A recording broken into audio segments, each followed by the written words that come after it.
Happiness is the ultimate quest, something all humans aspire to. The more I try to find happiness, the more elusive it seems. When someone asks us to describe a time when we were happy, we usually tend to recall a moment celebrating something like a wedding or a birthday, or when we are with our family or with our special ones.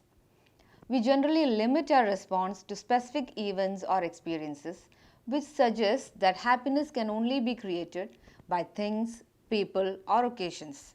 In reality, we have been looking for it in all the wrong places or only a selective places, like special occasions, higher education, career, financial security, and in relationships. It might seem like we get our happiness from external objects or experiences, but the truth is that happiness arises from within us, no matter what our external circumstances are. Science shows that happiness is partly determined by our genes. Researchers claim that happiness is 50% dependent on genetics and 10% on personal circumstances, like our financial position, where we live, and our family ties. That means the remaining 40% is down to us, and that happiness is a state of mind that can be reached through the right choices and attitude. What's important to understand is that happiness is not the absence of problems, it is the ability to deal with them. We have to attend to the negative thoughts and emotions, take action on what's making us unhappy. Happiness lies in fostering a positive state of mind. And to create positivity in our life, we need to build our thoughts around values such as joy, gratitude, self acceptance, and forgiveness. Talking about joy, we have to do things which make us happy on a daily basis, like dressing up well, enjoying a movie of one's choice, hanging out or spending time with our friends or loved ones, doing something creative, listening to our favorite songs, or going for a shopping or for a drive. Anything which makes you happy. Now, moving on to gratitude, we can call it as counting our blessings. When we feel down, it's easy to focus on what we don't have and think we'll be happy when we get it. Instead, think about the things we already have that make life precious. Developing a feeling of gratitude helps in creating a happy state of mind. Before going to bed, spend a few minutes thinking about the things we are grateful for. We can write them down in our journal. As we do this exercise, our brain will start focusing on the positive aspects of our life. The brain starts producing endorphins that result in feeling happy and energized. We can also choose a positive mantra for each day. We can repeat positive affirmations such as, I believe in myself, or I am grateful for what I have. At the end of the day, results will be amazing. Writing therapy can help solidify your appreciation for the good things in life and make you more aware of thought patterns that interfere with a happy mindset. When we talk about self-acceptance, it is like you connect well with others. When you accept yourself for who you truly are, you acknowledge all parts of yourself, both good and bad. By openly embracing your faults, you are letting others know that you are not afraid of being vulnerable.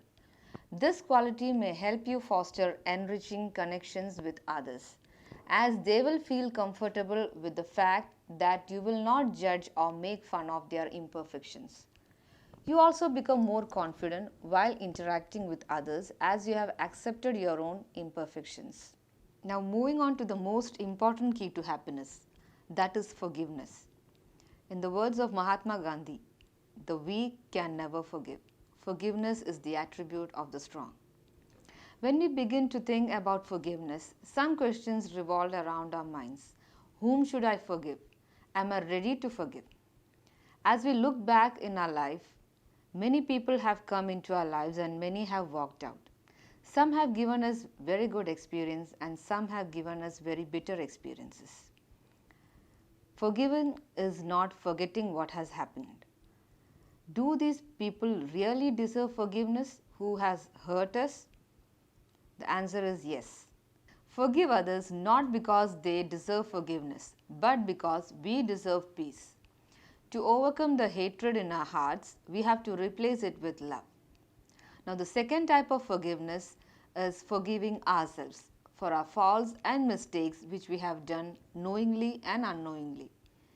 Cursing ourselves for what has happened in the past takes us away from happiness. To make our mind happy, we have to forgive ourselves and move on. Now let's see what's the process of forgiveness. Forgiveness is a path to be walked. There are steps along the way. Along the way, we will come upon a bridge. When we step upon it, it will carry us, support us, and connect us to another side of life, a side waiting to be discovered. Forgiveness carries us over and exposed to the side of the life that is softer, kinder, and easier to bear.